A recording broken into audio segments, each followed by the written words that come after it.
अनेक कामं ही मॅनेज होण्याची पद्धत काही दिवस सुरू आहे। आज जिल्हा परिषदेच्या प्रशासनाने सत्ताधाऱ्यांना हाताशी धरून आज जी ऑनलाईन टेंडर आहे त्या ऑनलाईन टेंडरमध्ये हार्ड कॉपी स्वतः येऊन देण्यासाठी हा यजक नियम या जिल्हा परिषदेने घातलेला आहे। आणि त्यामुळे आज सावंतवाडी पंचायत समितीचं 20 कोटीचं काम होतं, ती निविदा भरली होती। ही निविदा भरली असताना या ठिकाणी सकाळपासून 8 ते 9 स्पॉन्सर पहिल्यांदाच जिल्हा परिषदेच्या बाहेर खुर्ची टाकून बसले होते। त्याला या जिल्हा परिषदेच्या ओएस या विभागाच्या ओएस म्हणजे कार्यालयीन प्रमुखांनी तत्वता त्याला दुजोरा दिलेला आहे। आणि हे 8 दिवस हे अनेक ठेकेदारांची जर पोलिसांनी स्टेटमेंट घेतली सकाळपासून जी ऑफिस होते त्यात माहिती की 8 लोकांनी येणाऱ्या प्रत्येक माणसाची कागद तपासत होते। ही बाब आम्ही सतीश चव्हाण, संदेश पारकर, सुशांत नाईक नेतृत्वाखाली आम्ही एक आंदोलन जिल्हा अधिकाऱ्यांकडे करत होतो, तेव्हा आमच्या कानावर लक्षात आली। आम्ही म्हटलं की अर्ध्या रस्त्याने जाते, एक रस्त्याने झाली, परंतु नाईला जरी आम्हाला 1:30 वाजता इथल्या वरिष्ठ पोलिसांच्या अधिकाऱ्यांना घेऊन इथे यावं लागलं।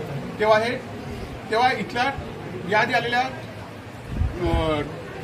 ठेकेदारांची हे व्यवहारचे शिवीगाळ करत होते, बॉडीगार्ड होते, ते बाउन्सर होते आणि त्यामुळे या बाउन्सरांचा इथे कुठलाही संबंध नसताना ह्या सीसीटीव्ही पोलिसांनी तपासावं। आणि त्याचबरोबर या सकाळपासून 2 भाजपचे वरिष्ठ नेते या ठिकाणी उपस्थित होते, ते सीसीटीव्हीमध्ये दिसेल, आम्ही त्यांच्यावर आरोप करणार नाही पण ते सीसीटीव्हीमध्ये दिसेल, त्यांच्यावर पोलिसांनी कारवाई केली पाहिजे। एकीकडे छत्रपती शिवाजी महाराजांचा भ्रष्टाचार करून अशा अधिकाऱ्यांच्या भ्रष्टाचारामुळे हा पुतळा पडलेला आहे।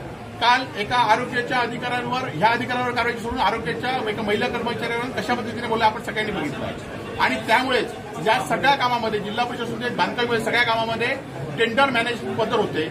आणि आज सकाळपासून 11:30 पासून इथले एक्झिक्युटिव्ह इंजिनियर आहेत जे बांधकाम विभागाचे प्रमुख आहेत, ते सकाळपासून फोन स्विच बंद करून 11:30 मी 11 वाजता त्यांना एका कामासाठी फोन केला होता, 11 वाजता फोन लागला, परंतु हे बाउन्सर आल्यापासून 11:30 वाजल्यापासून आतापर्यंत ते फोन स्विच ऑफ करून आहेत।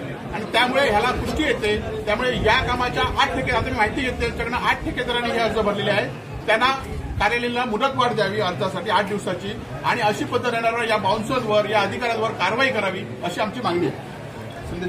साहेब म्हणजे ते बाउन्सर इथे काय करत होते असं तुमचं म्हणणं आहे? नाही, बाउन्सर आमचं काय करत होते ते पोलिसांचं काम आहे। खरं तर या पोलिसांच्या हाकेच्या अंतरावर जिल्हा पोलीस प्रमुखांचं कार्यालय आहे, एक अर्धा किलोमीटरमध्ये जिल्हा पोरस्त पोलीस स्टेशन आहे। असं असताना 11:30 ते 2 वाजेपर्यंत 8 बाउन्सर धुमाकूळ घालत होते एखाद्या कार्यालयामध्ये। तर इथे प्रशासनावर कोणचा अंकुश आहे, पोलिसांचा कोणावर अंकुश आहे, हा खरं तर आता विषय आहे। त्यामुळे आम्ही तक्रार करू, पोलिसांनी सुमोटो तक्रार दिली पाहिजे, या अधिकाऱ्यांनी सुमोटो तक्रार केली पाहिजे, नाहीतर आम्ही उद्या स्वतः आम्ही पोलीस स्टेशनला येणार। या संदर्भात जिल्ह्यामध्ये तीव्र आंदोलन आम्ही करणार आहोत की सामान्य जिल्ह्यातले जे ठेकेदार आहेत त्या ठेकेदारांना कामाने घेता अशा पद्धतीने मॅनेज होत जातात। आज वैभववाडीचं आपण बघितलं, पंचायत समितीचं कार्यालय थपाथपा कळतंय अशाच या निकृष्ट कामामुळे। त्यामुळे अशी निकृष्ट कामं झाली, जलजीवन मिशनचं एकही काम पूर्ण नाहीये। आणि त्यामुळे ह्या जिल्हा प्रशासनाचे अधिकारी आज ते किती वाजता येणार आहेत रे बाबा? तुमचे एक्झिक्युटिव्ह किती वाजता येणार आहे? येणारच नाही, कुठली मिटिंग